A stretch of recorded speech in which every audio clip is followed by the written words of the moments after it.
शशिबाला जैसे ही जवान हुई, उसके रूप यौवन के चर्चे दूर दूर तक फैल गए। एक तो शशिबाला कंचनपुर नरेश की इकलौती संतान थी, दूसरा वो इतनी खूबसूरत थी कि कोई अगर पल भर के लिए भी उसे देख ले तो पूरी जिंदगी भुला न सके। अत्यधिक सुंदर और इकलौती संतान होने के कारण आस पड़ोस तथा दूर दराज के राज्यों से राजकुमारों के रिश्ते उसके लिए आने लगे। राजकुमारी के लिए इतने रिश्तों को देख एक ओर तो कंचनपुर नरेश अत्यंत प्रसन्न थे, पर दूसरी ओर स्तब्ध भी थे कि राजकुमारी के लिए किस रिश्ते को स्वीकारे और किसको ठुकराए। आखिर उन्होंने राजकुमारी शशिबाला से ही हर रिश्ते पर विचार विमर्श करना शुरू कर दिया, मगर राजकुमारी ने उनमें से किसी भी रिश्ते को स्वीकार नहीं किया। धीरे धीरे समय गुजरने लगा। कंचनपुर नरेश को चिंता सताने लगी कि एक से बढ़कर एक राजकुमार का रिश्ता आ रहा है, पर राजकुमारी तो हर रिश्ते को ठुकरा देती है। आखिर इसके मन में क्या है? आखिर यह चाहती क्या है? एक दिन नरेश ने अपनी बेटी से पूछ ही लिया, बेटी, तू हर रिश्ते को ठुकरा रही है, इसका क्या कारण है? क्या तुझे उनमें से कोई भी राजकुमार पसंद नहीं?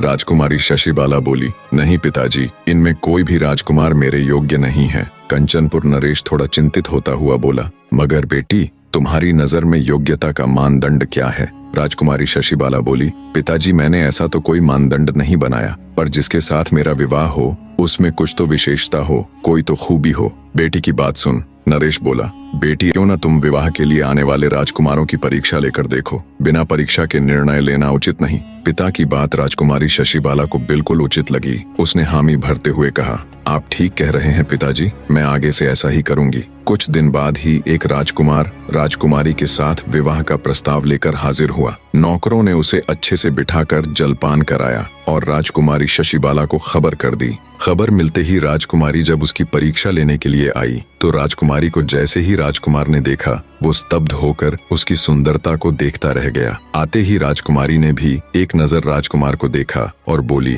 तुम में ऐसा क्या विशेष गुण है जो मुझसे विवाह करना चाहते हो? राजकुमार बड़े आत्मविश्वास के साथ बोला, मैं त्रिकालदर्शी हूँ। मैंने सालों वन में कठिन तप करके एक सिद्ध योगी से इस विद्या को ग्रहण किया है। मैं किसी का भी भूत, भविष्य और वर्तमान बिल्कुल ठीक ठीक बता सकता हूँ। राजकुमार की बात सुन राजकुमारी बोली, ओह, ऐसा है तो क्यों ना तुम मेरा भविष्य बताओ। फिर कुछ सोचकर राजकुमारी रुक गई और बोली, नहीं नहीं, भविष्य को भविष्य ही रहने दो, तुम मुझे मेरे भूतकाल के बारे में कुछ बताओ। राजकुमारी के इतना कहने पर राजकुमार ने कुछ देर ध्यान लगाया, फिर बोला, राजकुमारी जी, आपने अभी तक बहुत से राजकुमारों के विवाह प्रस्ताव ठुकराए हैं और अंततः आप अपने पिता के कहने पर राजकुमारों की परीक्षा लेने को राजी हुई हो। राजकुमार की बात सुन राजकुमारी उसकी विशेषता से प्रभावित होती हुई बोली, तुमने बिल्कुल सही कहा, मुझे तुम्हारी विशेषता वाकई में बहुत दिलचस्प लगी, पर मुझे सोचने के लिए थोड़ा समय चाहिए, तब तक आप अतिथि गृह में ठहरें।